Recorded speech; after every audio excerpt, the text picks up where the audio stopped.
Saudara Komisi 13 DPR melontarkan kritik keras terhadap kinerja Menteri HAM Natalius Pigai yang dinilai tak terlihat kerja dalam 100 hari pertama pemerintahan Prabowo Gibran.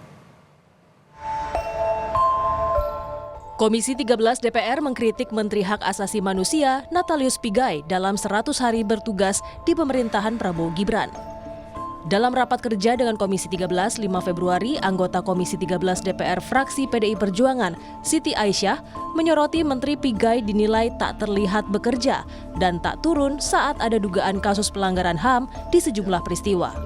Salah satunya dugaan kasus pelanggaran HAM dalam konflik proyek strategis nasional di Pulau Rempang, Kota Batam, dan kasus pagar laut di Tangerang, Banten.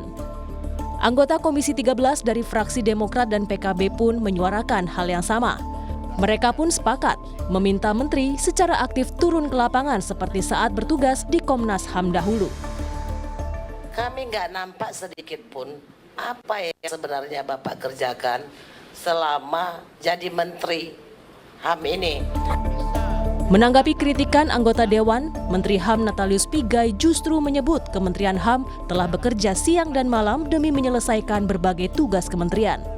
Menteri Pigai bahkan mengklaim Kementerian HAM merupakan kementerian yang paling cepat menyelesaikan struktur organisasi dan tata kelola sejak dirinya dilantik Presiden Prabowo.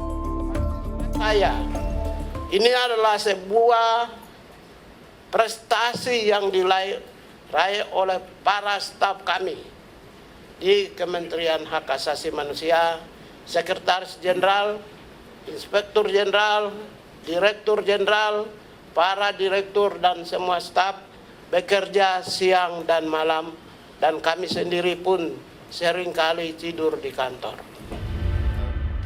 Pigai juga beralasan tak mungkin Kementerian HAM turun langsung seperti Komnas HAM karena tak memiliki kewenangan mengurus kasus di pengadilan. Menurutnya tugas kementerian adalah membuat regulasi dan kebijakan. Tim Liputan Kompas TV.